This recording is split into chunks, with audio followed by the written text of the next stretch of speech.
Es-tu sérieux? Ouais. On est rendu dans les hélicoptères. Ouais, ben c'était son deuxième hélicoptère. Puis, ouais, pourquoi pas. Des entretiens au-dessus de 100 000 aux 10 ans sur ces voitures. L'auto a brûlé au complet, plus 3 autres Ferrari autour. Tabarouette, hein? Au-dessus de 100 000 100 000 par voiture. pour un réservoir en caoutchouc.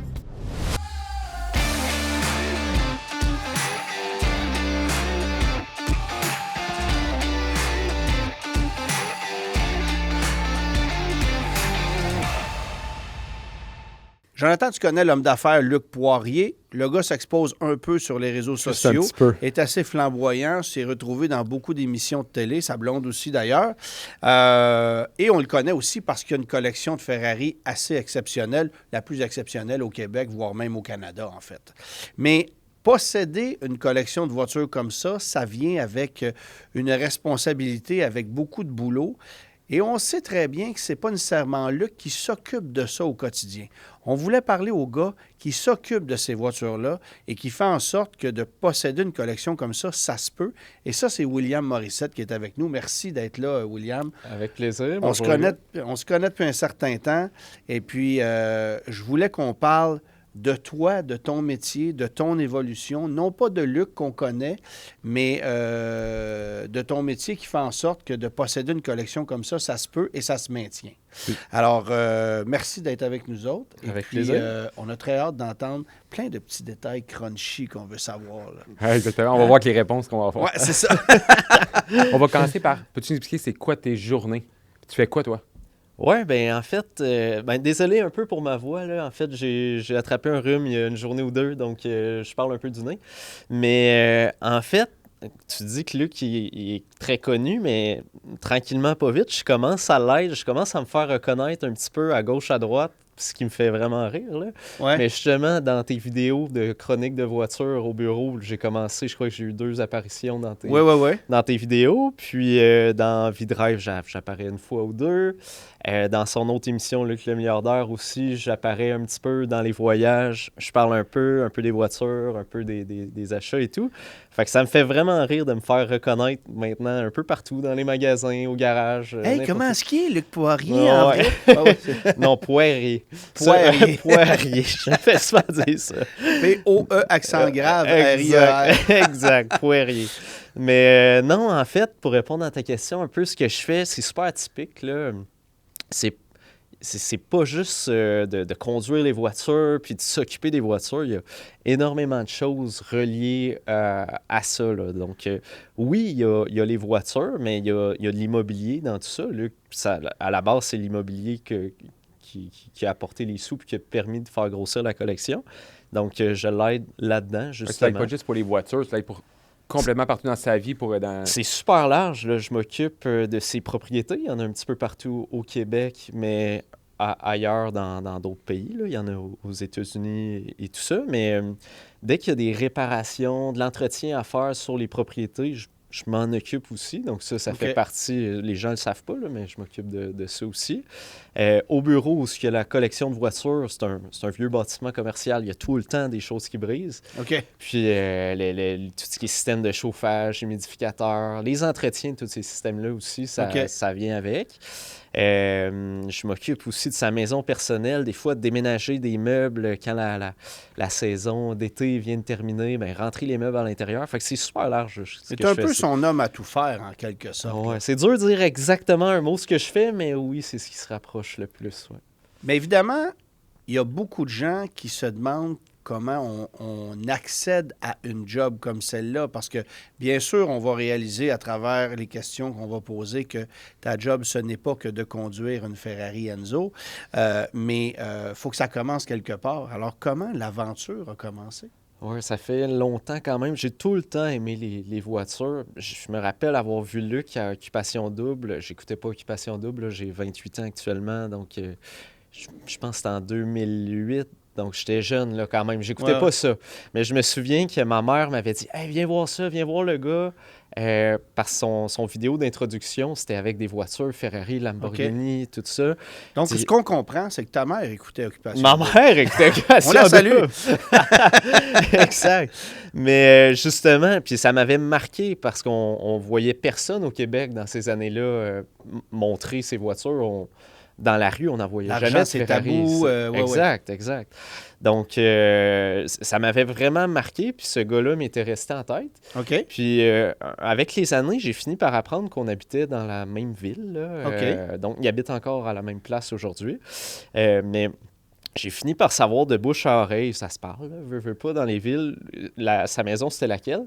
Donc, à tous les jours, je passais en vélo devant chez lui pour voir s'il n'y avait pas de nouveautés, une nouvelle Porsche, une nouvelle Ferrari, parce que Ça j'en te voyais faisait jamais. triper. Ça me faisait vraiment triper. Fait que je passais à tous les jours en vélo, dès qu'il faisait beau, voir s'il y avait de la nouveauté.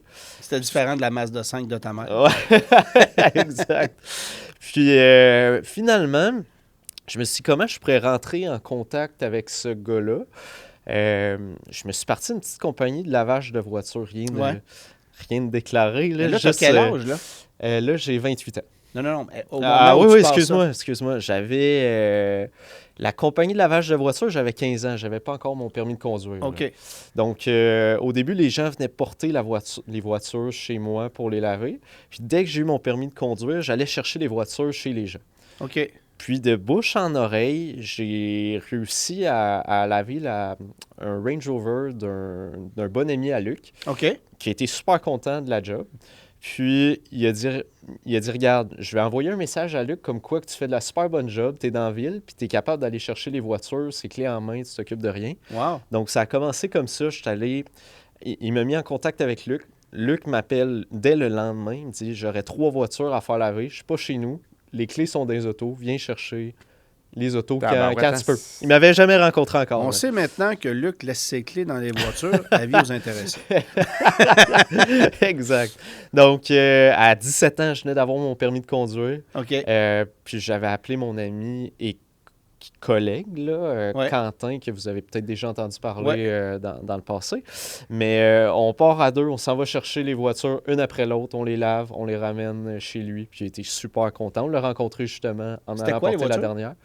Il y avait une M4, BMW M4, c'était la toute première là, qui est arrivée au Québec. OK.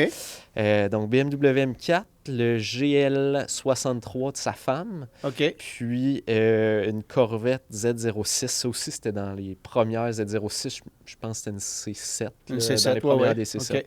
Donc, ouais, ça m'avait vraiment... Fait qu'à 17 ans, une À Z06 de 650 chevaux, Exact. c'était un peu intimidant. Un là. peu intimidant. Ouais, c'était OK. la première fois que j'avais accès à des voitures. Tu devais clairement dans ce sauter de partout quand tu as eu l'appel de Luc puis tu viens laver 3 chars. Là. Ouais, exact, Tu vas sauter mais partout chez vous, faut que puis tu restes un peu professionnel. Ouais, là, exactement. donc, je dis, ah oui, certainement. Mais après ça, yes! Ouais, exact. En même temps, s'en est suivi, évidemment, d'autres nettoyages puis tout ça, parce qu'il aurait pu être juste insatisfait puis jamais te rappeler. Exact, c'est ça. Puis on y avait fait un méga deal. Là. C'était comme 20 $, puis on faisait intérieur, extérieur.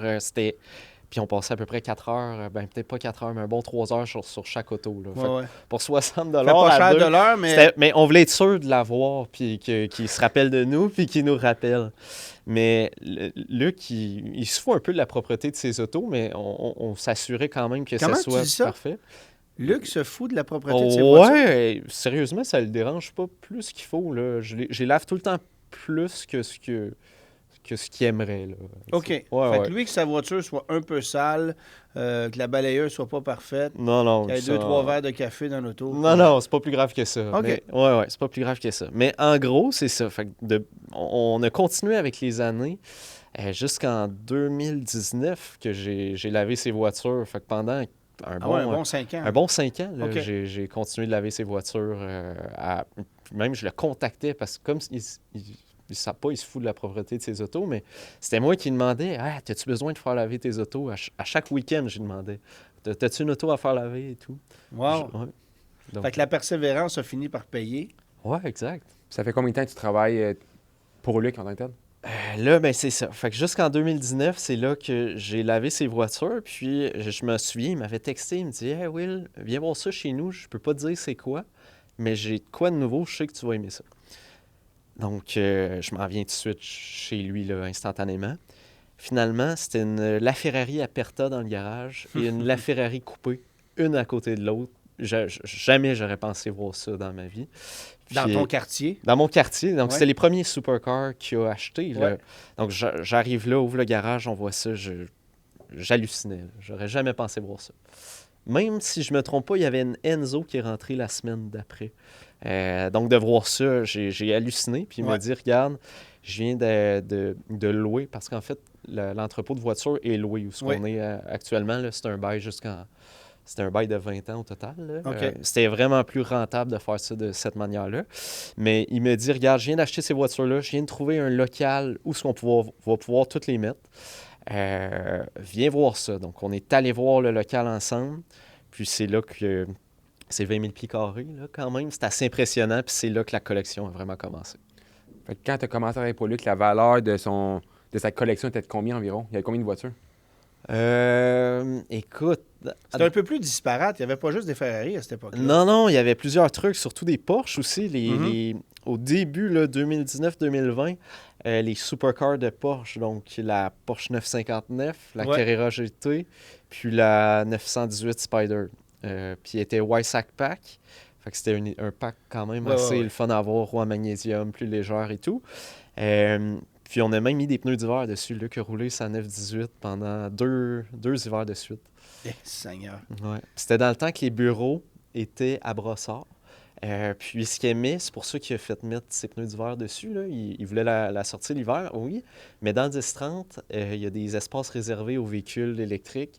Donc lui, il tripait. Là. Il allait dans son espace de véhicule électrique, puis il allait se brancher là. Puis, fait qu'il y a des photos de spots de 9-18 dans le souterrain du 10-30 si vous cherchez un peu sur Internet. La collection a énormément évolué depuis. On va y revenir. Mais tu t'occupes aussi de tout le processus d'achat. D'abord, tu fais les recherches parce que si on veut bonifier la collection, il faut trouver une pièce précise pour combler un trou parce qu'il y a une thématique. Tu pourras nous l'expliquer. Mais il faut les trouver.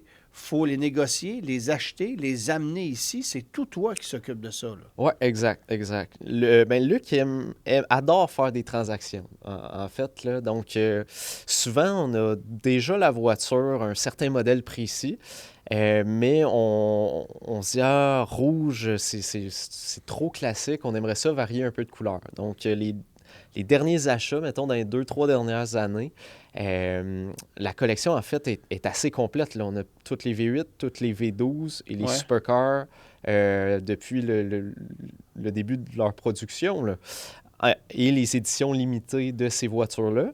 Mais au début, c'était pratiquement tout en rouge qu'on avait acheté comme voiture. Puis dans les 3 dernières années, à peu près, on a commencé à varier. Donc, on est allé dans du bleu, on commence à aller vers du vert, du orange aussi. Varier pour la valeur ou juste pour différencier? Quand tu rentres puis tu vois pas que du rouge, on trouvait ça cool d'avoir des couleurs différentes. Mais ça vaut-tu moins cher, plus cher quand il y a une couleur? Ça vaut plus cher. Les voitures qui ont des couleurs différentes valent généralement plus cher parce que les collectionneurs commencent là, à vouloir des couleurs différentes eux aussi. Là. Donc, souvent, comme la F12 TDF, on l'a remplacé il y a peut-être 2 ans. Avant, elle était rouge très, très classique. On a réussi à en acheter une bleue tailor-made avec une ligne jaune sur le dessus, intérieur blanc-crème, tout le carbone bleu. Donc, c'est toutes des options Mais là, tu me parles d'une uniques. voiture neuve.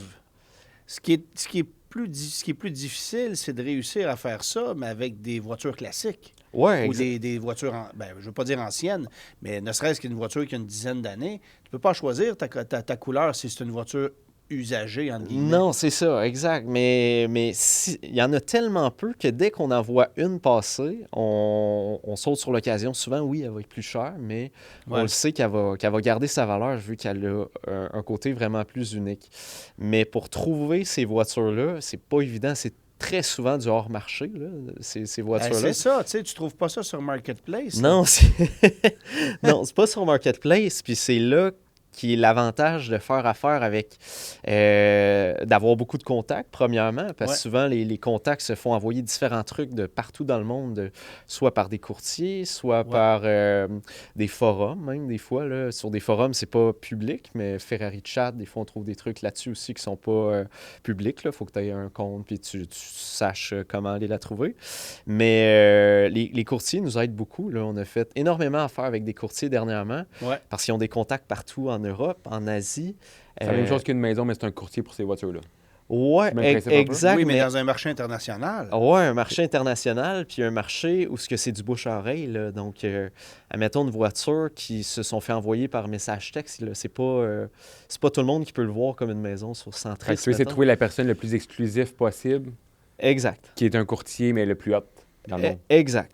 Parce que les courtiers les plus hauts, c'est eux qui ont le plus de contacts. Ben oui. Donc, c'est là qu'ils se font envoyer. Et toi, tu vas étudier les valeurs, les marchés, tu vas le conseiller sur l'approbation d'un achat ou pas, ou c'est carrément lui qui prend la décision tout le temps? Non, souvent, je le conseille, oui, mais il y a tout le temps le dernier mot, veut Ben pas, oui, là, je parce que comprends. c'est lui qui va payer, mais ça reste qu'il y a, il y a plusieurs achats que je l'ai fortement conseillé, même des voitures qu'il n'aurait jamais considéré acheter. OK, exemple?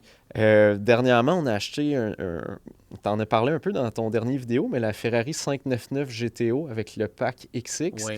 Il n'était pas certain parce que c'est une voiture du Japon, il y a seulement 25 exemplaires, on ne sait pas. L'auto ne sera pas exportable, mettons, aux États-Unis. Si on veut la vendre rapidement, Oui. on ne peut pas la rentrer aux États-Unis parce qu'elle n'a pas 25 ans. Donc, Ouais. on était un peu pris avec l'auto. Fait que ça reste un peu risqué jusqu'à ce que l'auto ait 25 ans parce que ça va être dur de trouver un acheteur au Québec ou au Canada pour Ouais. cette auto-là. Là. Sinon, elle repart en Europe ou en Asie. Oui.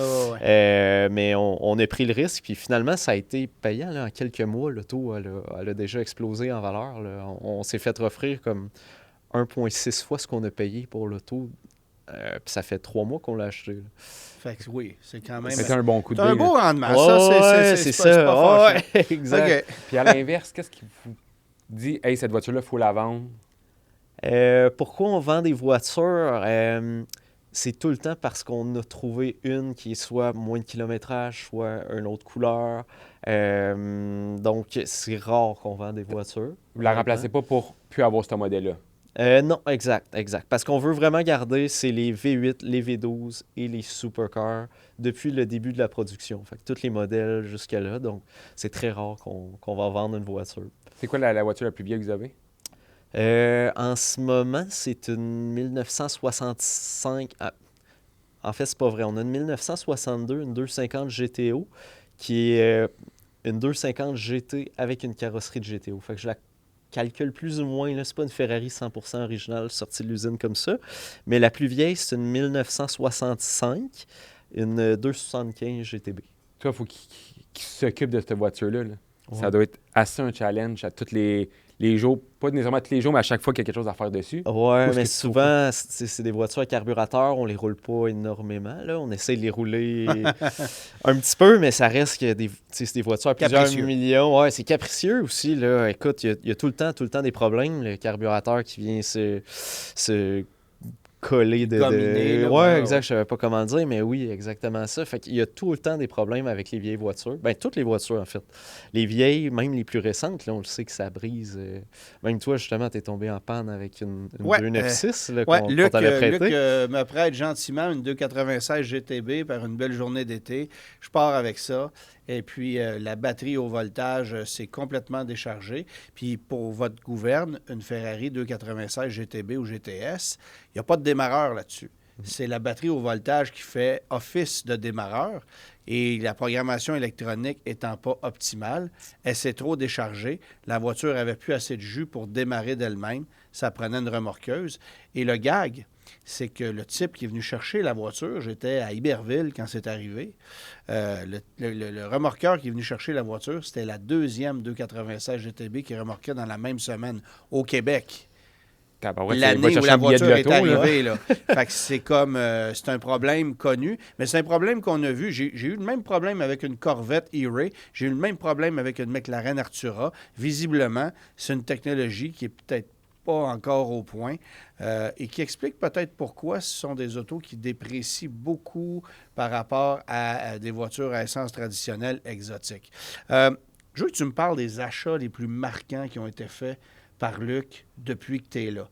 Et je ne parle pas nécessairement de la voiture en tant que telle, mais aussi de la façon dont ça s'est fait ou comment vous avez réussi à dénicher une bagnole, parce qu'il y a des tours de passe-passe des fois qui sont vraiment intéressants. Tu sais, quand tu sais que tu as fait un bon coup ou quand tu as travaillé très fort pour atteindre un objectif et que tu l'as eu, il y a ce côté très satisfaisant là aussi. Là. Ouais. Ben, je vais commencer avec une voiture précise. Je sais que c'était pas nécessairement ta question, mais On a réussi à acheter la Ferrari F60 de M. Stroll. Donc, c'est une voiture qui est limitée à seulement 10 exemplaires. C'était pour fêter les 60 ans de Ferrari en Amérique du Nord. Ouais. Donc, si je ne me trompe pas, c'était basé sur une F12, là. Donc, c'était Ouais. un châssis de F12, mais avec une carrosserie un peu différente. Mais de pouvoir acheter une voiture directement de M. Stroll qui avait commandé neuve, méga deal aussi en passant, parce qu'il n'y avait aucune comparaison, il n'y avait rien qui avait été vendu publiquement. Donc, on avait vraiment... C'était un coup de dé. C'était vraiment un coup de deal. On ne savait pas tout à fait la valeur. Oui, c'était 5 fois le prix d'une F12 classique, Ouais. mais finalement, ça a vraiment valu la peine. Donc ça, Et quand tu me dis 5 fois le prix d'une F12 classique, ça veut dire... c'était autour de... Il me semble que c'était en bas de 2 millions là, qu'on avait payé la voiture, ce qui n'est pas super... Canadien. Oui, exact. Mais encore là, c'était un peu un coup d'œil. On ne savait pas ce que ça valait, mais Ouais. une Ferrari limitée à 10 exemplaires, normalement, Ça doit quand même garder bien sa valeur tu et son trompes- potentiel. tu te trompes pas trop. Ouais, Exact. ouais, ouais. Exact. Mais sinon, au niveau achat de voiture qui a été mémorable, je vous dirais, c'est quand je suis allé à Amsterdam pour voir une voiture en personne. Ouais. C'était justement la Ferrari 1965 là, qu'on a parlé plus tôt, la 275. C'était un de mes amis courtiers automobiles, Christophe Mallette, qui m'avait envoyé la voiture. Qu'on On est- devrait recevoir au podcast parce que ce gars-là a de belles histoires à raconter aussi, puis il a un métier très hors-champ. Alors, ça serait intéressant de parler avec lui. Ce On serait verra. peut-être bon de Ouais. l'appeler, oui, en effet. Mais oui, justement, donc je vois la voiture. On n'est pas certain que ça reste une 1965, là, puis on n'a pas de contact. C'était aux Pays-Bas, là, donc à Ouais. Amsterdam. On n'a pas de contact proche pour aller voir l'auto. On se dit, regarde, on va aller la voir en personne, finalement, l'auto. Puis au pire des pires, si on la prend pas, c'est pas grave. Ça aurait été un beau voyage. Ouais, ouais, ouais. Mais finalement, je prends un billet d'avion avec Christophe. On arrive là-bas. Ils viennent nous chercher. Super gentil, le monsieur. Puis la voiture était en parfaite condition. Puis il nous fait le tour de ses installations. Puis, sur place, je vois une 250 GTO. J'aurais jamais pensé voir ça de ma vie, là. Il y en a Ouais. seulement 32, ou autour de 30 plus 6 ou Ouais, quelque ouais. Puis chose. ça se vend quelque 60, chose du 70, genre. 80 millions. Là. Ouais. Ben là, de voir ça, j'aurais jamais pensé voir ça de ma vie. Je parle un peu au proprio, c'est quoi l'histoire avec cette auto-là. Puis c'est là qu'il m'explique, en fait, non, c'est une 250 GT qui a été recarrossée en GTO. Mais c'est ce qui se rapproche le plus possible d'une vraie GTO sortie de l'usine comme ça, là. C'était le carrossier à l'époque qui a fait des carrosseries supplémentaires en cas d'accident avec les voitures Puis elle a été greffée originales. à une 250 GT. Ça a été greffé à une 250 GT. Le moteur a été mis à jour au spec de 250 GTO, donc avec un système dry sump là, pour OK, comme les voitures de course. Donc, c'est ce qui se rapproche le plus d'une vraie 250 une de GT. une. Ouais, exact. Donc, oui, ça reste... On peut pas appeler ça une réplique, ça reste une vraie Ferrari, mais c'est une 250 GTO avec un numéro de série de 250 GT. Mais qui vaut moins cher que si c'était une 250 GT Ah ouais, c'est une originale. fraction du prix, mais c'est en tout et partout une GTO. Là. Tu la conduis, puis c'est une GTO. Là. Donc, C'est assez fascinant. Et vous avez acheté les deux. on a acheté les deux, finalement. Je l'ai envoyé à Luc, il dit « Ah non, je touche pas à ça, les répliques. » Je dis « Ah ouais, mais on retrouvera jamais ça. Là. » Puis je sais que il mettra pas 80 millions, 70, 80 millions sur une seule voiture. Là. Tu sais, je le connais, puis ça fait plus ou moins de sens. Là. Ça doit être pas évident à financer non plus. Donc, finalement, il me rappelle, il me dit « Ah, regarde, on l'essaye, puis on l'importe. » Donc, finalement, Mais comment tu as eu vent de l'existence de la première voiture la 275 qu'on Ouais. allait voir, c'était mon ami Christophe, justement, qui connaissait Ouais. le lien? hors OK. marché, justement. Il s'était fait envoyer ça par WhatsApp, un OK. propriétaire qui voulait vendre cette voiture-là. Puis, ouais. Ah, intéressant. Et Oh. là, tu tombes sur une deuxième voiture, vous achetez finalement les deux, Exact. vous mettez ça dans vos carry-on, puis vous ramenez ça à Montréal. Tout à fait, exact. Ben, c'est ça. En Mais- fait, ça revient à ce que je disais tantôt. Il y a tout un processus avant que la voiture arrive au Québec. Là. Oui, exact. Oui, c'est assez complexe. Donc là, on a fait la partie de fun d'aller voir l'auto sur place et tout. Mais après ça, ça reste pas mal de logistique faire venir ces voitures-là jusqu'ici. Donc, il y a deux façons. Là. On peut les faire venir par avion ou par bateau. Avion, c'est sûr, ça va être pas mal plus rapide, mais nous, ça ne T'es pas dérange pas, pressé même en si tant que tel ça prend quelques un jours de mois, plus, là. un mois au lieu de 4 jours. Ça change vraiment rien pour nous. Puis en bateau, encore là, tu as deux types de transport par bateau. Tu as les ro-ro-vaisselles, donc c'est roll-on, roll-off. Oui. Donc ça, c'est pas dans un conteneur, là. Donc les autos sont roulées directement sur le paquebot, puis ils sont ressortis en roulant. Donc il faut comme s'assurer que l'auto fonctionne. Ou tu as livraison par conteneur aussi. Donc tu as des conteneurs de comme 40 pieds, Ouais. 2 voitures qui rentrent à l'intérieur, toutes bien attachées. Mais les deux ont leur risque, là. Je veux pas... roll-on, roll-off, tu n'as pas le risque de la rentrer dans le conteneur puis d'ouvrir la porte sur... Il y a quand même des risques, là, un conteneur. En Ouais. bateau, ça peut brasser un peu plus quand ils sont déplacés avec une grue. Ouais. Donc, il n'y a pas de meilleure solution. Mais le plus simple pour nous, on trouve, c'est les ro-ro-vaisselles, là. Donc, OK. roll-on, roll-off. À date, tout s'est bien passé. Il n'y a pas eu de graphing avec les autos, il n'y a pas eu d'accrochage, rien. OK. Ils font ça à longueur de journée, là. S'il y en aurait, ça serait à votre charge de toute façon? Ou, Il y a des assurances avec le transport. OK. Ouais, donc, en espérant que tout arrive se à passe rien. bien quand Exact. même, là, parce que tu veux pas s'il arrive un accrochage, s'il arrive quoi que ce soit, il faut repeinturer un panneau, ça peut affecter quand même beaucoup la valeur. Une fois qu'ils sont arrivés au Québec, là, c'est pas terminé, là, parce que pendant tout le transport, c'est là que je me suis occupé du processus de dédouanage des autos, donc d'importation. Donc, les douanes, ça aussi, c'est un peu compliqué. Puis justement, pour simplifier la tâche, on fait affaire avec des courtiers en douane. Donc oui, on a des courtiers pour trouver les voitures, des courtiers pour nous aider avec les douanes parce qu'il y a énormément de paperasse à remplir. Il y a le RIV aussi, qui est le registre des véhicules importés. Ouais. Donc là, la demande doit vraiment être faite en bonne et due forme, puis on n'a pas vraiment accès à le faire nous-mêmes comme il faut. Donc il y a un courtier qui nous aide là-dedans. Et ça vient avec des frais. Ouais, mais c'est pas énorme. C'est peut-être 600 ou 700 de frais de courtier en douane, ce qui est pas si pire sur une auto de plusieurs centaines Je m'en de allais milliers. te dire ça. C'est pas énorme quand tu achètes une voiture à 2 millions. Non, mais quand... Et quand tu importes une voiture à 5 000 $ des États-Unis, Oh, ouais, tu ça trouves fait mal. que le frais est fatigant. Exact. Puis ça va être le même frais, peu importe, là. Ouais, c'est ça. Ouais. Ouais. Mais ça prend ça. Sérieusement, ça simplifie tellement la tâche. Mais encore là, c'est pas terminé parce qu'une fois que l'auto est rendue ici, souvent les Ferrari lèvent des flags aux douanes. Donc, les vérifications qui disent aléatoires, ça tombe tout le temps sur nous. OK. Ah, tiens donc. Ouais. Ben justement, la 250, la 275, ça a été compliqué. Une fois qu'ils sont arrivés ici, ça a pris au moins un mois avant qu'on puisse avoir accès aux voitures. OK. Parce que quand ils sont arrivés ici, la douane a fait son inspection aléatoire sur l'auto. Ils ont vu les deux voitures. Puis ils ont dit que les voitures étaient contaminées. Ils ont dit soil contamination, donc contamination. Mais nous, on se dit, on les a vus, les autos, avant qu'ils partent, là. Ils étaient neufs, ils étaient dans un garage, il n'y avait rien. On peut-tu avoir des photos? Ils nous envoient des photos avec 4-5 pixels dessus. Je ne sais pas avec quoi ils ont pris ça là, comme appareil photo, mais tu vois à peu près rien. Contamination de peinture, de... C'est ça, on ne le savait pas encore. Là, on voit les photos, on voit à peine ce que c'est. Dans les arches de roue, il y avait de la petite roche. De la petite roche dans les arches de roue. OK. Puis en dessous de la voiture, si je me rappelle, oui, c'était dans le tuyau d'échappement. Il y avait de la petite roche aussi, mais ça aurait pu être juste... à force de rouler dans un petit peu de gravier, que ça rentre dans les craques des arches de roue. Mais là, on se dit, voyons, ça n'a aucun bon sens, là. C'est sûr qu'il y a des voitures qui étaient en moins bonne... avec ça, là, L'auto, on aurait pu licher en dessous de l'auto, là, tellement que c'était propre. Mais juste la petite roche, ils ont dit, ah non, c'est dangereux pour l'écosystème du Canada de faire rentrer... Il y avait de la petite roche, puis il disait qu'il y avait de la terre aussi, que j'ai pas vu, là, mais... C'est dangereux pour l'écosystème du Canada. C'est ça qu'on s'est fait dire. Oh, ouais, c'était dangereux de faire rentrer ces autos-là. Ça t'a pas tenté de leur dire, on a plein de nids de poules à boucher, ça ferait un job? Ça faisait pas partie de leur job.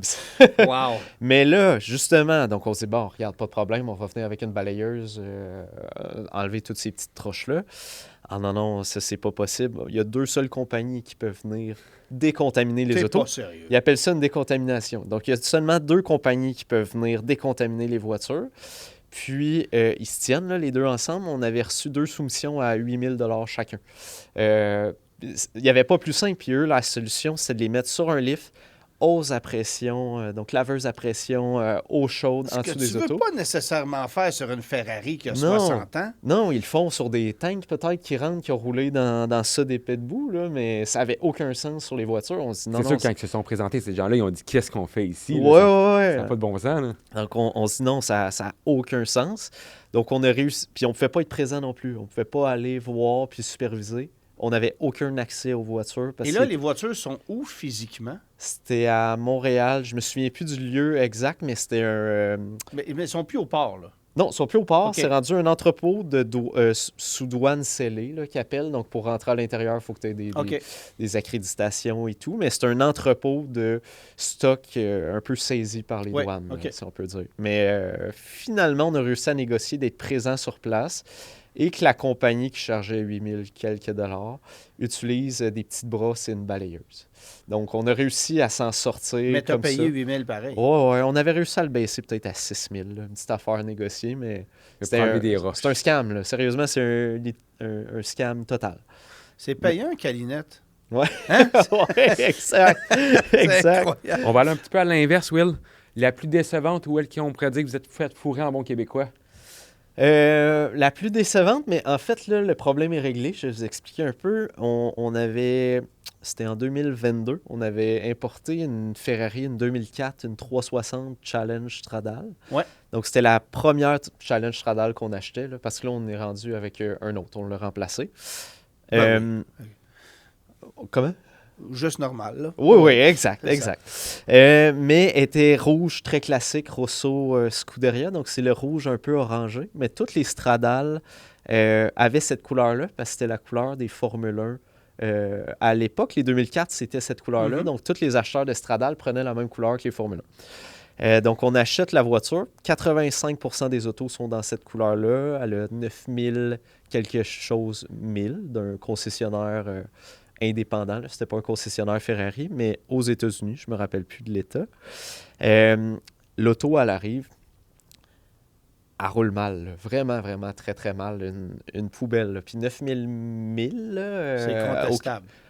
ça file plus comme 100 000 milles. Là. J'ai rarement vu une auto où le volant était OK. tout croche, Fait que premièrement. compteur reculé, toute la Ah, ouais, ouais. La peinture, elle avait été refaite à grandeur. La stripe, finalement, n'était pas originale. C'était un collant qui a eu un clear par-dessus. Ah. Mais le collant levait à certains endroits et tout ça. Ça, c'était... Heureusement, c'était pas moi qui s'était occupé de cet achat d'auto-là. Là. J'avais pas eu mon mot à dire. Je l'avais pas vu du tout, cette auto-là, avant. OK. Puis, en effet, c'était une vraie poubelle là, qui est arrivée. On l'a amené chez Ferrari. Que tu as payé au prix d'une parfaite, là. Non, c'est quand même elle était peut-être 20-25 000 de moins qu'une Stradale à l'époque. OK. Fait que c'était quand même un pas pire prix, mais finalement, on a eu comme 60-70 000 de réparations à faire rendu ici, mais ça restait qu'elle était pas belle. Là. Les cuirs étaient maganés, la peinture était pas belle. Ouais. Mais... Et là, tu n'as pas son historique complet, parce que si Non, non, on tu a dis que rien. le compteur a été reculé, tu connais pas l'histoire de la voiture. Non, non, C'est exact. pas intéressant. Exact. L'auto, elle a fait de la piste, ça, c'est certain. Donc, Ouais, une vraie poubelle. Finalement, on fait faire les réparations. Ça coûte ça, 60-70 000. Puis l'esthétique reste pas très beau, là. On garde l'auto, on la roule, on en profite. Justement, vu qu'elle n'est Ouais. pas belle, on met du kilométrage dessus. Je me suis quand même un peu amusé avec cette auto-là. Donc là, on se décide de faire une réparation de tableau de bord sur l'auto. Donc, on l'amène dans une place spécialisée en Ferrari. Là. Je ne dirais pas le garage où ce qu'on l'a amené, mais on l'amène pour faire réparer le tableau de bord qui est en Alcantara. Ouais. Puis ça vieillit super mal dans ces vieilles voitures-là. L'Alcantara, il fait de la pluche. Là. C'est vraiment Ouais, affreux. ouais. C'est Ils sont vraiment tous pas pareils de même? beau. Ils font tout ça. OK. Dès qu'ils voient un peu le soleil. Les voitures qui sont toujours restées à l'intérieur, ils restent quand même beaux, là, mais là, une auto qu'on se doute que 100 000 milles, il est vraiment affreux. On se décide de le refaire faire. Puis ce garage-là fait de la réparation de toutes sortes de voitures, là, OK. d'autres Ferrari, entre autres. Puis, ce qu'on a appris, c'est qu'il avait enlevé des pièces sur notre voiture pour des injecteurs. En fait, il avait pris les injecteurs de notre voiture pour faire des tests sur une autre voiture qu'eux avaient en réparation. Puis une 360 Stradale, c'est assez rare. Fait que Ouais, juste pour faire leur diagnostic, ils avaient pris les injecteurs, les mettre sur l'autre, voir si c'était ça le problème. OK. Je me souviens plus si c'était 2 injecteurs, mais en tout cas, c'était pour diagnostiquer sur une autre voiture qui avait en réparation. Puis entre-temps, il y a quelqu'un qui est allé démarrer l'auto. Ah! Mais là, plus d'injecteurs, l'essence a coulé. Je ne sais pas exactement comment ça s'est passé, là. Mais il y a eu une fuite d'essence qui a pris feu. Donc, l'auto a brûlé au complet. C'était la voiture. Complet. C'était la voiture qu'il aurait fallu qu'il brûle. C'était bien celle-là. Là. Fait qu'on a été relativement chanceux. Mais l'auto a brûlé au complet, plus 3 autres Ferrari autour. Oh, tabarouette, hein? Es-tu sérieux? Ouais. Donc cette auto-là, puis il y a eu un... Pas non. pire réclamation d'assurance? Ouais, exact. Je crois que c'est encore en cours poursuite d'assureur d'un à l'autre. Oui, parce que là, c'est des bagnoles d'une certaine valeur. 4 Ferrari qui brûlent. Exact. Wow! Exact. Perte totale. Perte totale, 4 voitures, perte totale. Ah oui, quand même. Hein? Ouais, quand même. On l'a vu passer sur Copart dernièrement. OK. Bon. Ouais. Luc achète des voitures neuves, évidemment, est toujours avantagé. En fait, de plus en plus avantagé pour acheter de nouvelles Ferrari parce que, de par sa collection, Ferrari va le privilégier pour la sélection d'un futur modèle, là. Mais il n'achète pas n'importe quoi. Donc, explique-nous un peu sa vision de la collection, puis ce à quoi il souhaite atteindre, essentiellement. Un peu comme on parlait tantôt des autres marques de voitures, les autres modèles, là, les Porsche sont vendus. McLaren aussi s'est vendu. On avait eu une Senna 600 LT dans le passé. Donc ça, c'est vendu. Puis on focus 100% Ferrari en ce moment. Quoique les Porsche, c'est des bons investissements quand même, Ouais. mais on est focus 100% Ferrari. C'est vraiment une valeur sûre, les éditions limitées. Donc là, ce qu'on achète, c'est des Ferrari neuves. Usagés, on a pas mal fait le tour, puis on a les couleurs qu'on veut. À moins qu'on trouve des petites perles à gauche, à droite, des éditions encore plus limitées qu'on a, Ouais. là, mais on n'est pas à la recherche. Là, pour l'instant, c'est les voitures neuves qui sortent. Les éditions spéciales. Donc là, récemment, on a eu une SF90 XX. Mais pour pouvoir avoir l'édition spéciale XX, il fallait être propriétaire d'une SF90 régulière. Puis il faut que tu la gardes jusqu'à ce que tu reçoives ta XX. Donc là, en ce moment, même principe avec la 296. Là, on se garde la 296 régulière qu'on vendrait. Là. Si c'était pas de Ben oui. l'édition spéciale qui s'en vient, on la vendrait. Elle va bien, la 296, là, mais ça perd la valeur continuellement. Ben, la SF90, c'est encore pire. Même principe. Y a-tu une voiture Ferrari qui perd plus de valeur qu'une SF90? Il n'y a personne qui veut acheter ça. Là. C'est les 2 voitures les plus dures à vendre, 296 puis SF90. Ah ouais? Pour quelle Ouais, raison? Des hybrides rechargeables? Exact, ça Ok. fait peur au monde, ça brise souvent. Puis, mais pourtant, c'est la 296, je pense que c'est la meilleure Ferrari. En conduite, à c'est cause- fantastique. C'est hallucinant. Là. C'est mieux que tout ce que Ferrari a jamais fait. Mais ça fait peur aux gens d'acheter ces voitures-là.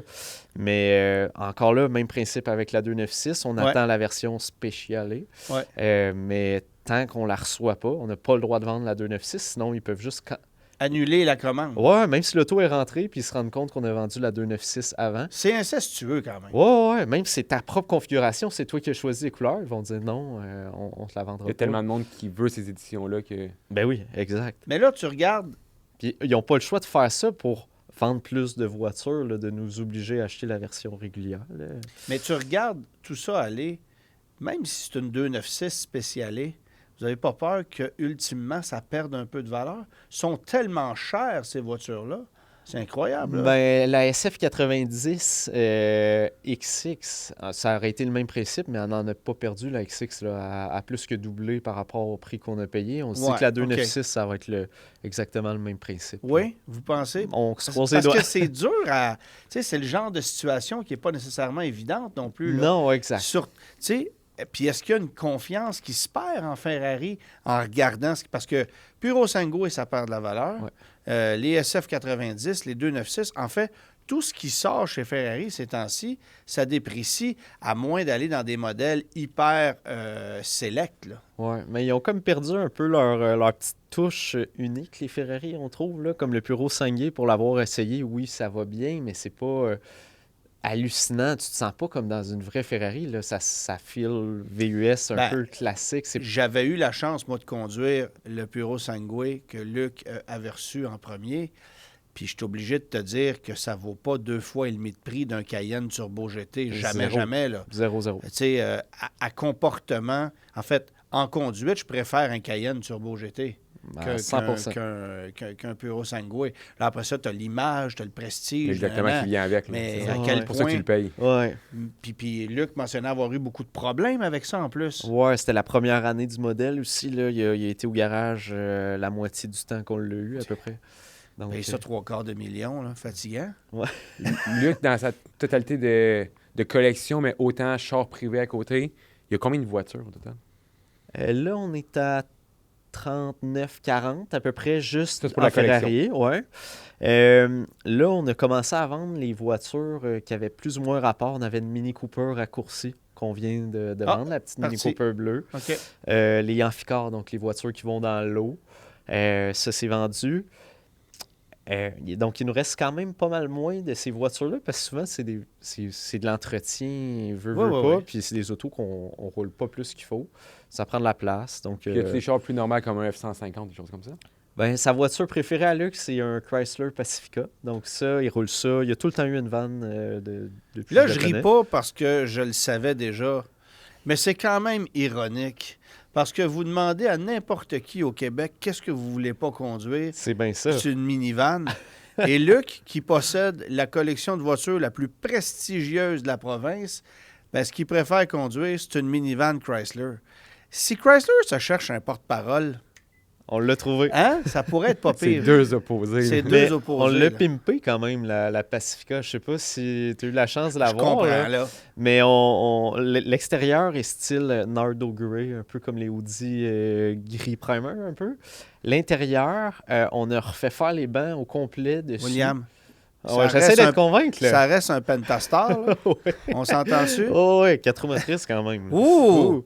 Mais ouais, avec l'intérieur orange, stitching en diamond, en diamant, donc toutes les coutures en diamant, pas rouge, mais orange et noir, c'est Une flyé. Pacifica à 100 000. Oh, ouais, pas loin, pas loin. Pas loin, parce qu'une Pinacle, c'est 80. Ouais. La raison pour laquelle les gens n'en achètent pas, c'est ça. Et là, lui, il en a mis un peu plus dedans. Exact, pourquoi Bon, pas. ça, c'est drôle quand même. Tu fais beaucoup de recherches, évidemment, dans ton travail. Et là, je parle juste du volet automobile.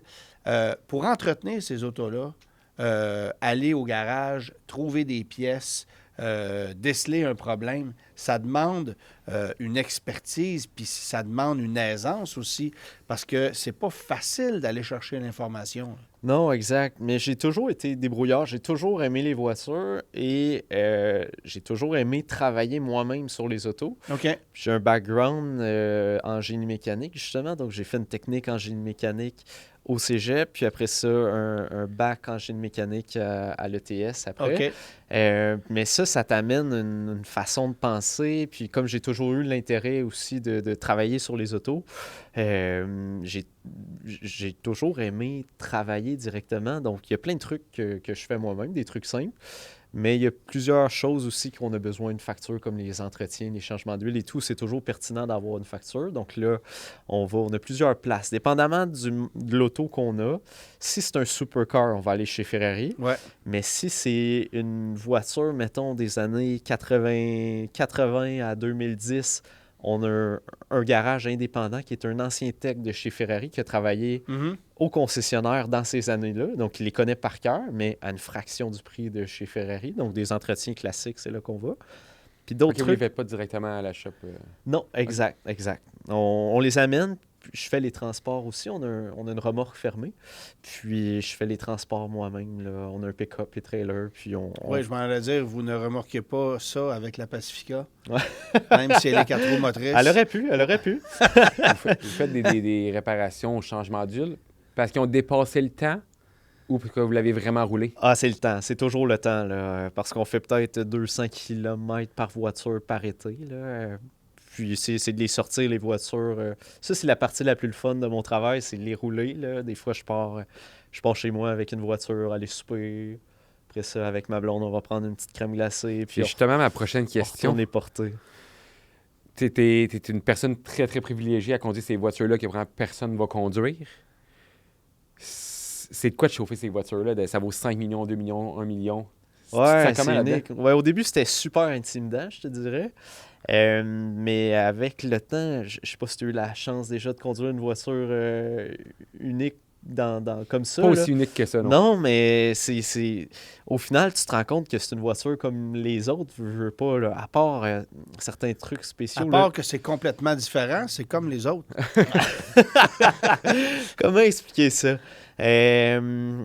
Avant, j'avais toujours idéalisé la conduite de ces voitures-là, mais quand tu essaies des fois des plus vieilles Ferrari des années 80-90, c'est décevant. Là. Certaines voitures, comme une Testarossa, la Testarossa classique, j'avais des grosses attentes avec cette auto-là, puis c'est un tracteur. Là. Sérieusement, il n'y a rien d'extraordinaire avec cette auto-là. Il est beau, ce modèle-là. Là. Moi, j'en ai jamais conduit. Et c'est évidemment la voiture qu'on avait sur nos murs de chambre quand on était jeune. En tout cas, ma génération. Toi, ça te dit rien.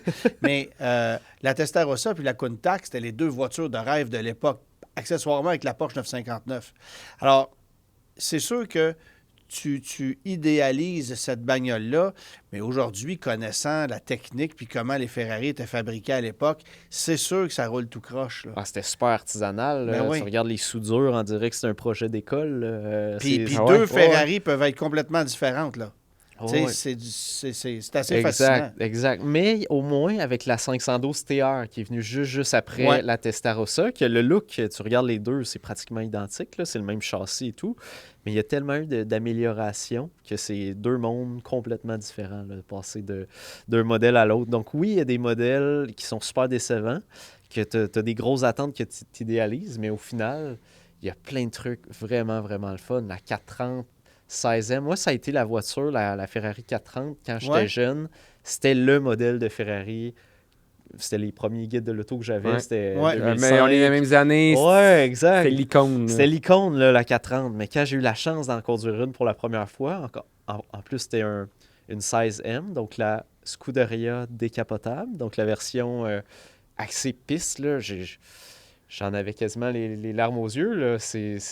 J'aurais jamais pensé conduire cette voiture-là un jour. Puis encore là, aujourd'hui, c'est pas nécessairement la voiture la plus chère, mais c'est un des coups. Je pense que c'est ma voiture coup de cœur. Ouais. Puis, évidemment, toi, tu les conduis, tu les entretiens. Et Luc, lui? Non, c'est ça qui est drôle, c'est qu'il aime pas conduire les vieilles voitures. Donc, il conduit juste les voitures récentes. Comme il est tout le temps au téléphone, il a besoin du Bluetooth. Puis les voitures 2015, le Bluetooth est vraiment pas bon, t'entends rien. Fait qu'au final, il conduit la 296. Il a conduit son Puro Sangue. Ouais. Mais il conduit jamais ses Ferrari.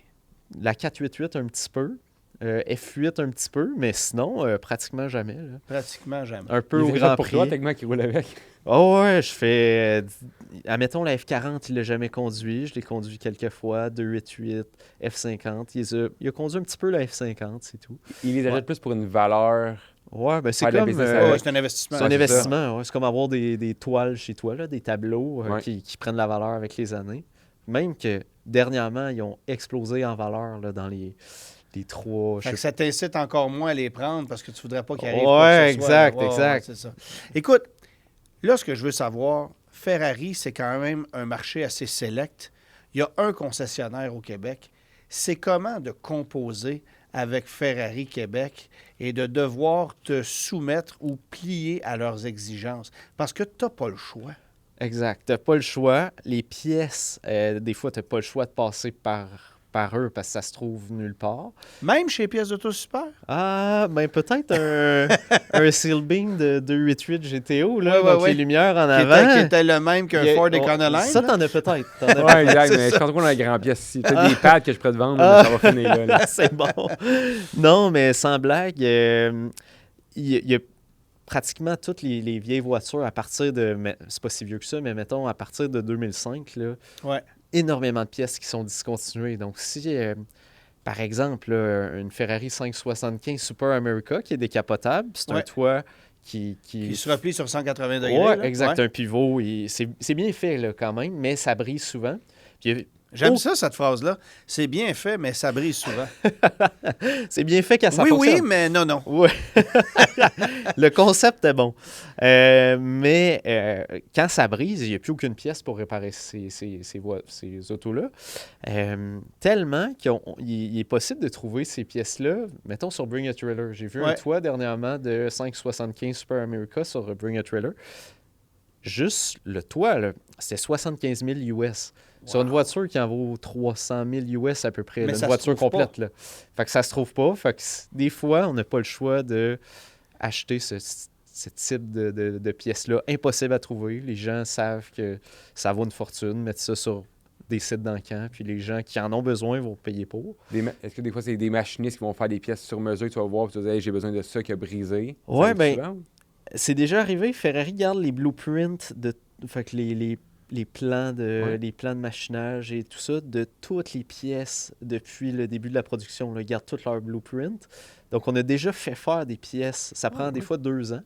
Mais Ferrari en Italie peut reproduire des pièces quand même. Incroyable. Ça coûte une vraie fortune. Comme la F50, on l'a acheté du Japon. Ouais. Puis elle venait avec son toit rigide. Parce que la F50, tu peux mettre son toit rigide ou enlever le toit. Puis quand tu enlèves le toit, ça te prend des arceaux de sécurité derrière les bancs. Puis il y a un panneau qui vient cacher toute la quincaillerie du panneau. Mécanisme, oui. Mais Ferrari a reproduit un moule parce que l'auto venait pas avec. Incapable de trouver ça en 3 ans pour enlever le toit puis mettre ces arceaux-là et tout. Donc, Ferrari a reproduit ces pièces-là. Ça a repris 2 ans, 2 ans et demi. Mais pour une voiture de cette valeur-là, ça vaut la peine. Ouais, exact. Après ça, tu demandes le prix que tu veux. Exact, c'est ça. Puis d'ailleurs, c'est un peu... Je reviens à ma question initiale. Ferrari Québec, est-ce qu'on demande le prix qu'on veut pour les pièces? Est-ce qu'on facture des temps, des taux horaires astronomiques? Ouais. À quel point on abuse parce qu'on est les seuls? Bien, sont les seuls, mais ça reste qu'on a d'autres options. Donc, on y va souvent pour avoir le papier de chez Ferrari Québec, du concessionnaire pour l'entretien des supercars. Parce que la valeur, ça te prend une voiture documentée. Exact. Mais ça reste qu'il y a d'autres personnes qui vont être capables de le faire. Il y a plein d'anciens techs qui ont parti leur propre garage pour pouvoir réparer ces autos-là. Puis, non, exact. J'allais à Montréal, mais est-ce que tu peux aller à Toronto, à Vancouver, aux États-Unis, même dans des dealers Ferrari? C'est possible? Oui, ça serait possible, mais au final, le problème va tout le temps revenir le même, là, que les prix qu'ils demandent, c'est astronomique. Puis les concessionnaires veulent de moins en moins faire, surtout Ferrari Québec. Compétition à d'autres. Ils nous l'ont dit, oui, entre autres. Puis Ferrari Québec nous a même déjà dit, on veut plus de vos vieilles voitures, ça prend trop de temps. Ça monopolise un lift, puis on ne veut plus les faire. C'est pas assez payant. Mais peux-tu te couper, même si tu vas dans un autre Ferrari, puis après tu retournes chez Ferrari Québec, pourrais-tu te dire, ben tu as été là-bas, je te sers plus? Excuse-moi, peux-tu répéter? Maintenant, tu vas à Toronto avec ta Ferrari, que tu as un meilleur service là-bas. Oui. Ils se rendent compte de ça, Ferrari Québec. Ouais. Est-ce qu'ils peuvent dire, ben non, je vais te bloquer, je ne vais plus te servir? Écoute, ils pourraient le faire, mais ça serait se tirer dans le pied. Là. On achète tellement de voitures neuves là-bas que s'il fallait vous devez être un bon client quand même. Oui, exact. S'il fallait qu'on commence à acheter ailleurs parce que le service, mettons, n'est pas satisfait ou quoi, ça serait pas trop... ça serait pas une bonne idée, je pense, non. Dirais-tu que le fait d'avoir exposé la collection complète de Luc à Montréal, au Salon de l'Auto, c'est ce qui l'a fait connaître au niveau de sa collection du grand public? Oui, énormément. Vraiment, vraiment. C'est fou parce que les réseaux sociaux, ça avait commencé avant le Salon de l'Auto, mais ça avait... C'était classique, là. Ça n'avait pas pris tant que ça. Mais à partir du Salon de l'Auto, là, Luc se fait reconnaître absolument partout ce qu'on va. Même, on s'est ramassé à Toronto dernièrement. Il s'est fait reconnaître à Toronto. Même en Europe, il s'est fait reconnaître certaines fois. Là, donc, en raison de ça. Oui, exact. Donc, non, c'est quelque chose quand même. Mais oui, ça a vraiment créé une notoriété. Là, on est allé 3 ans de suite au Salon de l'Auto. Ouais. Là, ils nous ont pas repris la dernière édition. Ouais. Parce que, de ce qu'on a J'ai compris qu'il y avait eu un litige un peu, là. Non. Il n'y a pas eu de litige. Ce qui s'est passé, c'est que on s'attendait à être appelé. On s'est jamais fait appeler pour le Salon de l'Auto. Puis, en fait, ils nous ont dit, regarde, on pourrait vous faire une toute petite place, mais nous, si on y allait, on amenait comme toutes les voitures. On avait plusieurs nouveautés quand même. Mais ils ont dit, on n'a pas de place pour vous autres. Il y a plein de nouveaux constructeurs. J'allais dire contracteurs. Plein de nouveaux constructeurs qui sont venus qui sont revenus, donc BMW, Audi. Je ne suis Ouais. pas allé cette année, là, mais il y a plein de constructeurs qui sont venus, puis qui sont beaucoup plus payants que nous. Là. Ouais. Tu sais, nous, ils nous payaient pour venir sur place, mais les constructeurs, eux, payent pour être là. Donc, Donc, ils vous payaient combien? je peux vous dire, ça couvrait le transport. C'est à peu près tout. OK. Fait que C'est c'était pas pas payant. lucratif. Non, là. C'est le 0-0. strict minimum. OK. juste C'était le pour- strict minimum. Ça couvrait à peine les dépenses, là, Wow. si ça coûtait pas plus. Là, ouais. OK. Donc, c'était vraiment parce qu'on voulait faire profiter aux gens de voir ces autos-là, parce qu'on n'ouvre jamais le local au public, là, Non, où non, est-ce non, qu'on est, là, l'entrepôt. Donc, ça permettait aux gens de voir la place. Puis ça a permis à Luc de se faire un nom aussi dans le domaine automobile. Puis, Ouais. suite à ça, de se faire connaître, c'est bon. Les gens nous demandent souvent pourquoi Luc est aussi présent sur les réseaux sociaux, mais à partir de là, on s'est fait envoyer plein de trucs. Des voitures, mais des projets immobiliers. On s'est fait envoyer énormément de choses que dans le passé, les gens n'auraient pas pensé à nous. Clairement. Très Ouais, bon, ouais. ça. Luc Poirier, sa collection n'est pas payée. Mais pourquoi il fait ça? C'est pour faire des beaux petits... la comptabilité créative qu'on pourrait dire? C'est pour d'autres avantages? En immobilier, tu as le levier financier. Le levier qui est super intéressant, c'est comme un concept de base où ce que, avec un minimum de sous, tu es capable d'aller te chercher une grosse valeur. Fait qu'en immobilier, c'est un peu le concept de mettre une petite mise de fonds, la banque vient financer la balance. En auto, dans le domaine de l'automobile, tu peux faire un peu la même chose. OK. C'est même des grosses institutions bancaires là, qui peuvent faire des prêts, là, comme BMO. Quand c'est des autos plus prestigieuses ou tu préfères ça avec... Ben là, on est en train de refinancer la collection complète parce que la valeur a énormément monté là, dans les dernières semaines, derniers mois. Donc là, on est en train de regarder pour peut-être refinancer la collection de voitures au complet à la valeur actuelle. Ça vous donne du levier, ouais. Ce qui nous donne du levier. Fait que de cette manière-là, en refinançant, on va chercher plusieurs millions. Puis Luc va faire beaucoup plus de rendement en immobilier, en investissement, en prenant ces sous-là, en les mettant dans un projet immobilier, puis en payant 6-7 % d'intérêt sur ce prêt-là. Mais il va être capable de faire du 100 % de profit sur un projet C'est immobilier. pas pour acheter d'autres voitures. en 2 ans, C'est vraiment là. pour grosser l'achat de bâtisse ou de terrain. Ouais, exact. C'est ça qui fait le plus de sens niveau financier, Ok. de refinancer les autos, prendre ces sous-là, acheter autre chose avec, que de payer. Tu sais, c'est un peu le même principe que de payer ta maison comptant ou tu fais un financement avec ta maison puis prendre ces sous-là pour les mettre à la bourse, mettons. Là. Puis tu sais que tu risques de faire plus de sous à la bourse Que ton taux que tu fais à ton- chaque année. Exact. On a récemment vu passer sur les réseaux sociaux qu'il y avait eu une sorte de saisie qui s'était faite là, sur 4 supercars chez Luc. Et c'est Luc qui a commenté rapidement sur les réseaux sociaux la chose. Qu'est-ce qui s'est passé? Peux-tu nous en parler? Ouais, ben il y a eu un gros titre dans le journal La Presse qui nous a fait rire quand même, là, parce OK. que ça représentait pas exactement la situation. Là, parce que quand on le lisait vite, on dirait que les voitures, il y a un huissier qui était venu puis il était reparti avec les 4 voitures sur une remorqueuse, là, ce qui est pas le cas du tout, OK. ce qui représente pas la situation.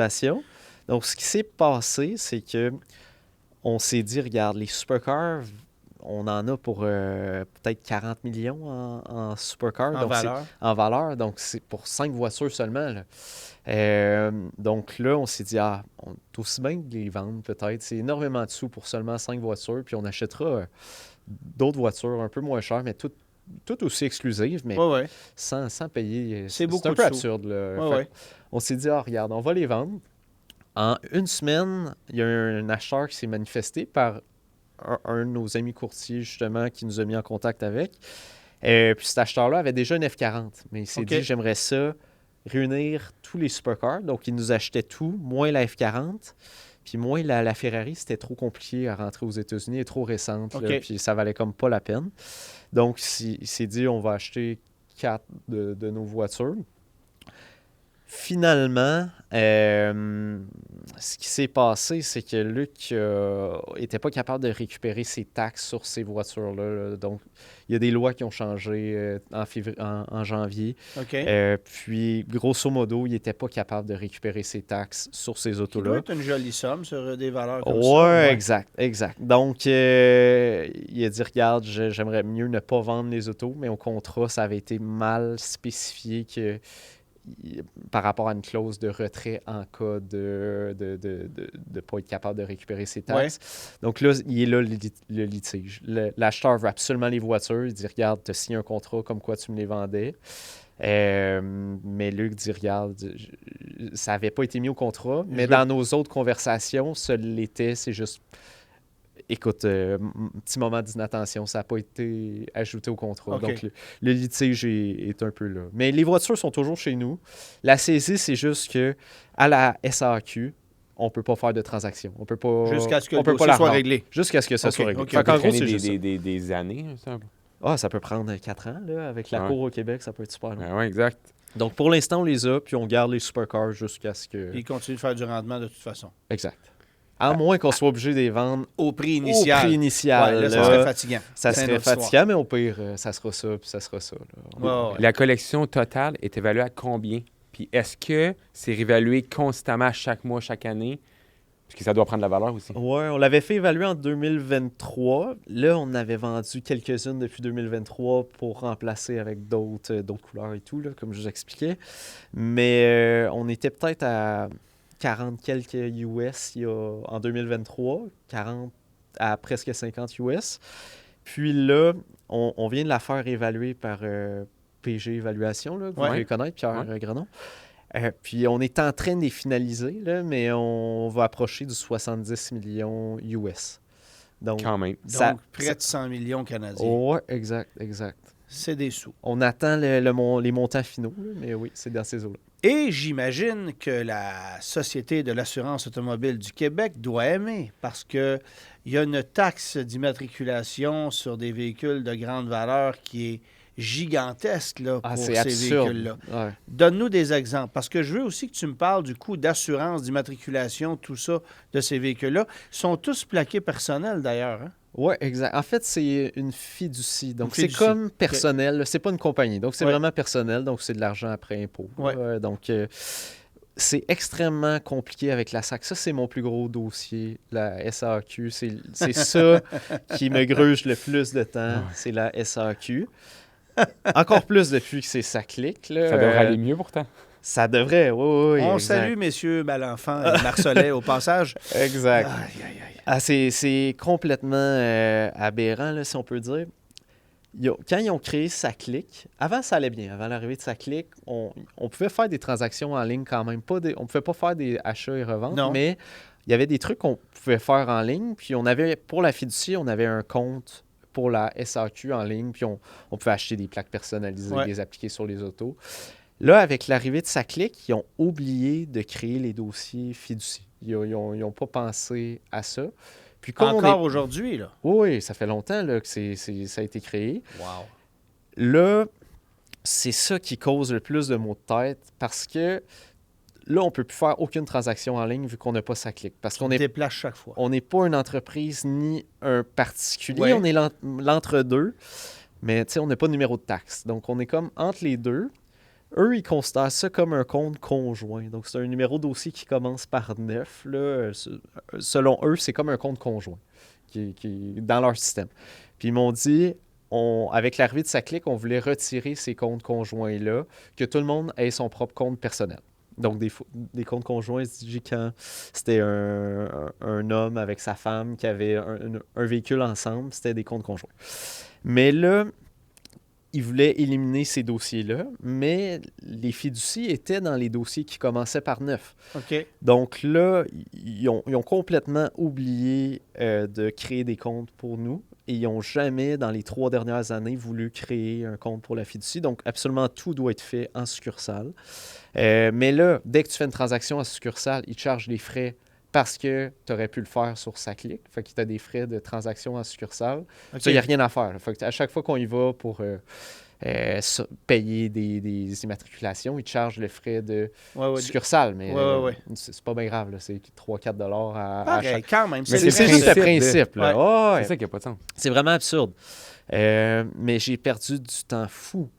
Là. J'ai dû perdre des...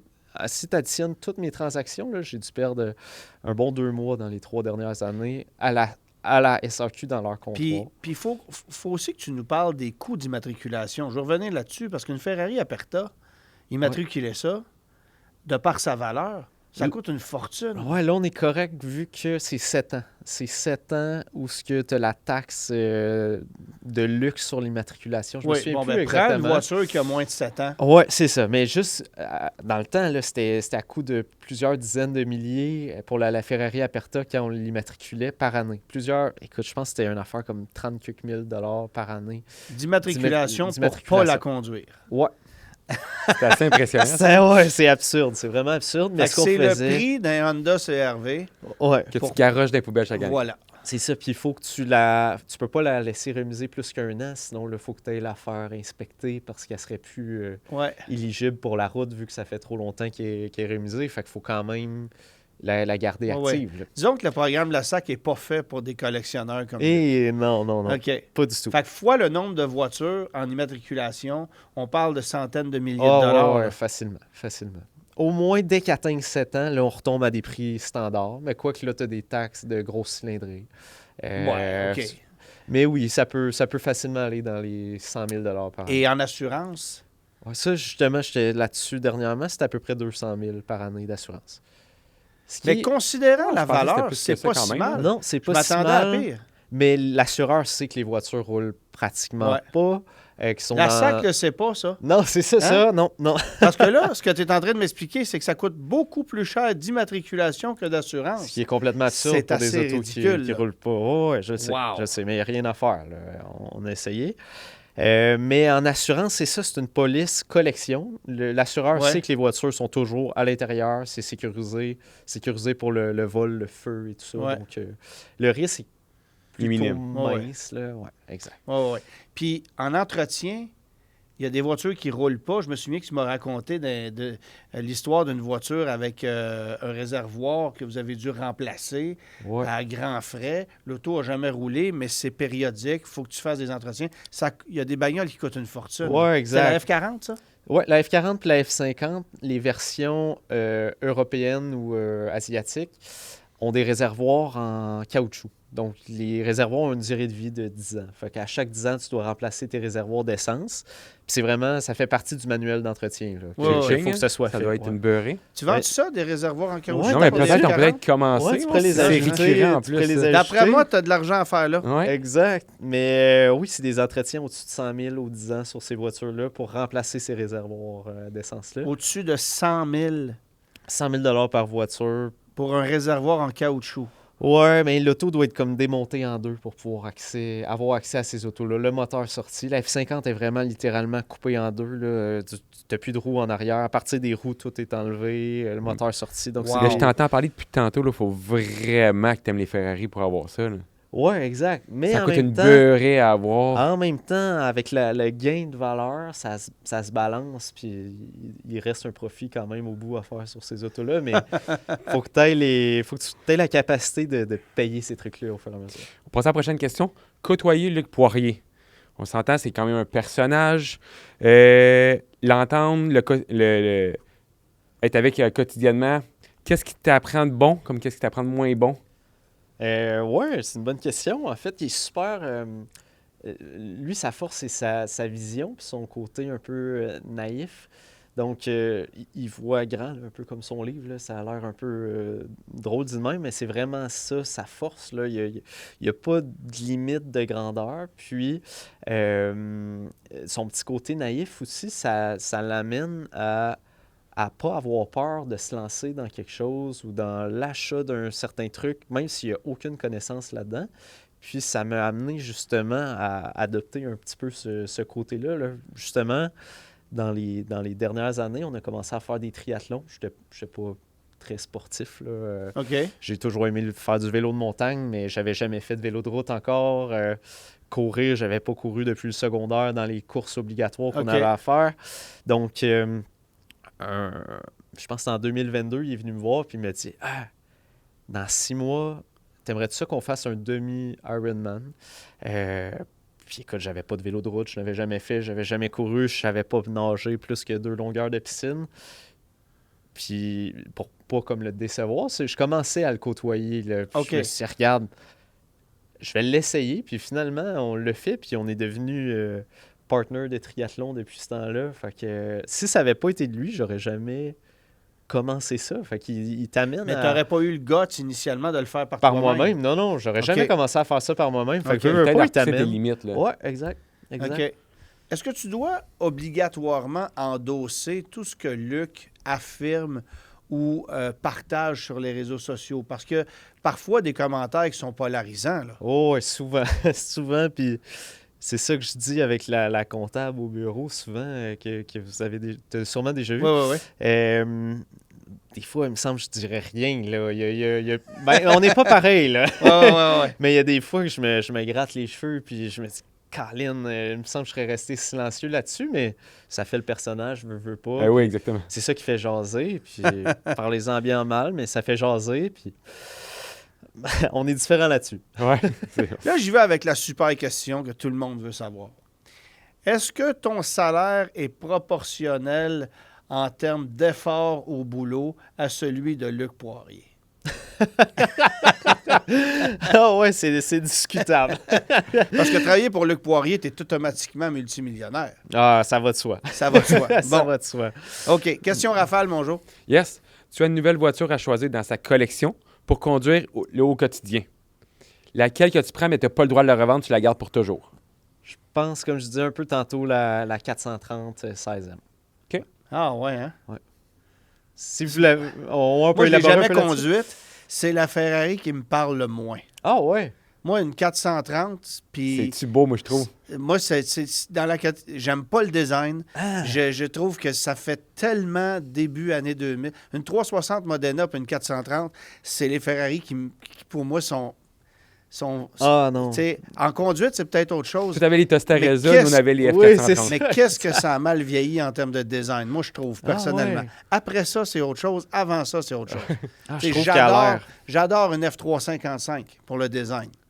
Mais une 360 Modena, non, pas en tout. Et ça, c'est moi. Mais bon. La voiture que Luc adore et que toi, tu détestes. Mettons, à part la Pacifica. Quoique tu as de l'air de l'aimer un peu quand même. Ouais, ben, on finit par se faire. Ouais, c'est ça. Qu'est-ce que j'adore? Attends, laissez-moi penser. Que Luc adore, mais que, Que toi, Luc tu adore, détestes. puis moi, je Ouais. déteste. Il aime bien les Mercedes, les classes G. Ça, je OK. capote pas sur ces camions-là. Hey, là. moi non plus. La conduite, c'est... Ça va là, mal. c'est un peu mieux, là, quand même, les plus récents, mais Ouais. c'est archaïque, là. C'était des directions des années 70, là, Ouais. à billes, là. Ouais. Non, c'était vraiment pas optimal, mais c'est comme des véhicules un peu symboliques, là. Donc, Oui, c'est ça. C'est un statut. c'est ça. Fait que c'est pas C'est quelque beau, chose qui mais me ça va fait... pas C'est vraiment pas particulièrement quelque bien. chose qui me fait triper. OK. La F8 aussi, adore cette auto-là. Je la trouve un peu pas plate, là. Ça reste OK. une Ferrari, mais elle n'est pas excitante comme les autres, là. J'aime bien mieux une voiture moins rapide que la F8, un peu plus vieille. Comme... 488, 458. J'aime bien mieux la 458 Ouais. que la F8, là. 1000 fois plus la 458, même si ça avance pas autant, là. C'est Non, non. vraiment, t'es ailleurs, Ouais. mais t'as Ouais. tellement plus de feeling. Mais lui- 458, c'est un beau modèle. là. Ouais, c'est Puis beau. en plus. Dans le moyen de transport, c'est quoi le meilleur deal que tu as fait depuis que tu es avec Luc, excluant à moins le jet privé qui doit dépasser toute la gamme? Ouais, exact. Il y en a eu des bons quand même. Il y a eu l'hélicoptère. On a OK. commencé à faire nos cours d'hélicoptère, en fait, parce qu'il s'est acheté un hélicoptère qu'il a revendu tout récemment. là, Es-tu mais- sérieux? Ouais. On est rendu des hélicoptères. Ouais, ben c'était son deuxième hélicoptère. Puis, Ah, ben ouais, pourquoi pas. Mais l'affaire avec les hélicoptères, c'est super long. C'est des Robinson, c'est fait en Californie. Puis une fois que tu donnes ton dépôt pour en faire construire un, ça peut prendre 2-3 ans facilement. Un peu comme les Ferrari. Là. Ouais. Fait que c'est le même principe. Fait que l'Américain qui est prêt à l'acheter va payer le prix qu'il faut s'il veut l'avoir tout seul. Maintenant.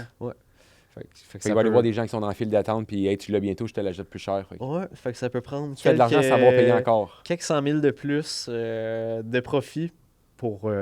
Juste pour une question de temps. Ouais. Wow. Le pire investissement automobile ou la voiture avec laquelle il a le plus perdu? la plus... Parce que j'imagine, je sais qu'il y a déjà eu une McLaren Artura. Alors déjà ça doit Ouais, être pas pire. écoute, je pense que c'était la réponse justement avec l'Artura. T'as Ou la- le EQS. Ah ouais, je l'avais oublié, lui. Je pense que c'était encore pire, le EQS, en effet. Sérieux? Puis on l'avait pris en location, le EQS. OK. Puis ça, c'était complètement absurde. La ballonne qu'on a eue là-dessus, là, on l'a eu 1 an. C'est un véhicule avec la taxe de luxe, parce que oui, il y a la taxe de Ouais. luxe sur un QS. Mercedes EQS, c'est un VUS, donc c'était quoi, 200 quelques C'était mille? 240 000 avec la taxe de luxe, plus taxe. Donc juste 240 000, taxe de luxe inclus, plus taxe, ça Exact. fait à 270. Ah ouais, c'était complètement fou. Puis on l'a roulé 1 an.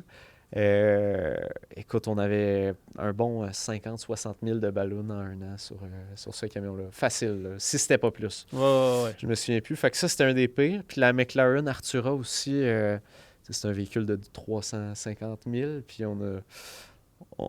même 400 avec la taxe de luxe. Là. Ouais. Puis on a de la misère à avoir... écoute, si on... Faudrait que je regarde, là, mais si on peut avoir 300, ça serait beau. Là. Fait que ça aussi, ça Belle pas droite. énormément. Puis une SF90, ça va être un peu ça aussi. Là. Ouais. Fait qu'il y en a plusieurs quand même, des Wow. autos. On essaie de les éviter, là, mais des fois, t'as pas le choix pour avoir... Ouais. Toi, personnellement, c'est quoi la voiture que tu as de tous les jours? Oh, là... là, ça fait dur un peu en ce moment parce que j'ai commencé à faire beaucoup de kilométrage. Ma blonde, sa famille vient de Victoriaville, fait qu'on descend souvent dans ce coin-là, aller voir sa famille. Donc, puis je fais quand même peut-être 35 000, 40 000 kilomètres par année. Donc, je m'étais acheté une Golf TDI. OK. 2014 familiale. C'est pratique là, pour le stock et tout. J'ai eu plusieurs voitures dans ma vie, des voitures un peu uniques. Oui, mais t'es pas supposé être millionnaire? Oui, low profile. Ah, Je OK. reste low On profile. n'était pas sûr. Exact. Mais c'est super pratique, la Golf. Une voiture de rêve pour toi que tu voudrais conduire à tous les jours, c'est quoi?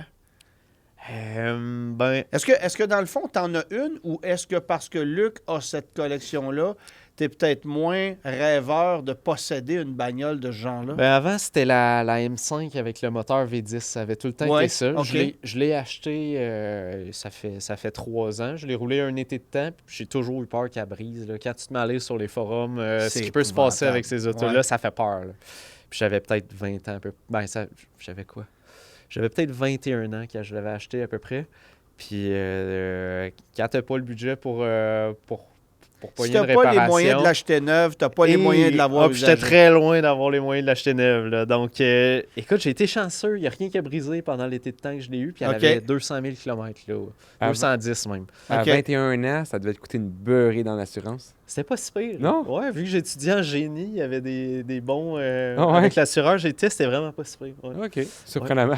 Puis est-ce que la prime de Luc était augmentée pour que toi, tu puisses conduire ces voitures? Écoute, de ce qu'il me dit, j'étais correct, mais je le sais pas. Dans ce temps-là, c'était lui qui s'occupait du dossier d'assurance au début. Puis à partir de 25 ans, en principe, c'est t'es ça. correct. William, Tu rentres automatiquement de sa flotte. Là. Comment? Tu rentres automatiquement de sa flotte, tu peux conduire n'importe quelle voiture, tu Exact. n'as pas besoin de monter des assurances ou quoi que ce soit. Non, exact. Mais l'assureur a mes infos, là, permis de conduire et tout. Il a accès à mon dossier, puis tout est beau. Puis je sais que tu t'amuses aussi à acheter, à revendre des voitures qui sont un peu champ gauche, de plus faible valeur, évidemment. Ouais. Mais c'est un beau hobby pour toi aussi. Fait que tu Exact. t'amuses à acheter des voitures sur des sites d'enchères, les revendre. Je t'ai vu récemment avec une Alfa Romeo familiale, manuelle. Petite voiture bien cool. Ouais. Euh, Mais c'est des trucs. J'adore les voitures qu'on voit pas sur nos routes. Là. Donc, des voitures qui viennent d'ailleurs, donc du Japon, des voitures d'Europe aussi. C'est des modèles qui n'étaient pas disponibles en Amérique du Nord. Puis, quand je les vois passer, des fois, ils sont déjà rendus au Canada, là, ailleurs au Canada et tout. Mais j'aime ça aussi, faire des transactions. Mais c'est à petite échelle, là. C'est des voitures qui n'ont pas une énorme valeur. Puis, je les Non. revends. Mais ça illustre pour moi ton niveau de passion automobile. Ouais. Je pense que c'est ce que Luc a besoin pour avoir un gars qui sait ce qu'il fait et qui est capable de maintenir sa collection. Puis ça revient à ce qu'on disait au début. S'il t'avait pas toi, il serait dans ce moule. Il aurait de la misère à entretenir ça, ces voitures-là. Exact, tout à fait. Fait qu'on te lève notre chapeau aujourd'hui pour ce que tu fais pour lui, parce que sinon, ça n'existerait pas. Et merci d'avoir pris le temps d'être venu nous voir aujourd'hui et ben, nous avoir merci à vous partagé autres. Merci à toi. certaines Merci à infos. Puis au plaisir de te rappeler pour que je puisse aller essayer une de ces bébites-là. Là. Il va bien avoir de quoi cet été.